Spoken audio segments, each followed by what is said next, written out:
After 2 weeks of exploring waves and local culture in West Sumbawa, especially Lakey Peak in Dampu, a hidden gem for surfers, I thought my journey was complete. But that one afternoon changed everything. I was relaxing at a beachside coffee stall when a traveler from Europe just back from Labuan Bajo told me, "You have to go. Flores is like another dimension, still raw, quiet, and insanely beautiful." I started my journey from Lakey Peak by taking a shared car to Port in Bima. From there, I boarded a ferry to Labuan Bajo, a 6 to 7 hour sea trip. There's also the option to fly from Sultan Salahuddin Airport in Bima, but I chose the ferry. Slower, yes, but it felt like a real adventure. Blue ocean, strong winds, and tiny islands along the way. This wasn't just travel. It was a transition into another world. The moment I arrived in Labuan Bajo, it felt different. This wasn't Bali or Lombok, empty streets, fresh air. Every morning I woke up to the sounds of wild birds, cows, horses, and locals greeting each other with a smile. No traffic, no honking like living inside a nature documentary. This small town used to be just a fishing village. Now, it's slowly becoming a gateway to exclusive travel. But what made me stay wasn't the luxury, it was the simplicity. You could eat fresh fish straight from the ocean at a roadside stall, or sit at a bohemian cafe watching the sunset behind a wooden pier. Home to the Komodo dragon, the world's largest and oldest lizard species. These ancient creatures have existed for millions of years. The island is part of Komodo National Park, established in 1980 and a UNESCO site since 1991. Only about 2,500 remain today.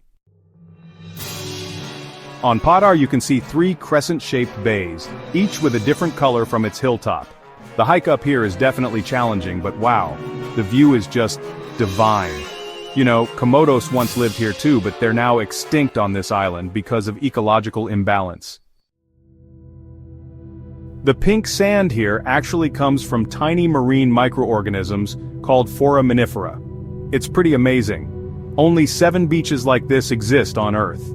The water is crystal clear and full of coral, which makes it just perfect for snorkeling. This is a traditional village up in the mountains. There are only 7 cone-shaped houses here called Mbaru Nyang. There's no signal, no electricity at all, but honestly, their culture is so alive and strong. Hidden in the Mbeleling forest, this gorge and natural pool is like a tropical Grand Canyon. It's just perfect for cliff jumping and swimming. Taller than Cunca Wulang with water cascading down a 30-meter cliff. It's surrounded by dense jungle and, crossed by a bamboo bridge. There's this tiny sandbank island that shows up only at low tide.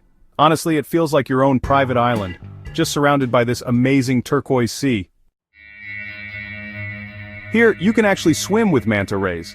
Some of them are as wide as 4 meters. It's peaceful, graceful, and honestly, unforgettable. Really, it's one of the best ocean encounters in the world. Flores taught me something. Like, the farther you go from all the noise, the closer you get to yourself. This place isn't just for healing, it's for understanding a more honest side of Indonesia. Labuan Bajo isn't just a destination, it's a reminder that nature and culture can live in harmony without the need for excess. So, if city life drains you, come here. Not to escape, but to return to a more human side of Indonesia. If this video sparked your curiosity, maybe it's time you made a plan. Labuan Bajo and Flores are waiting for you.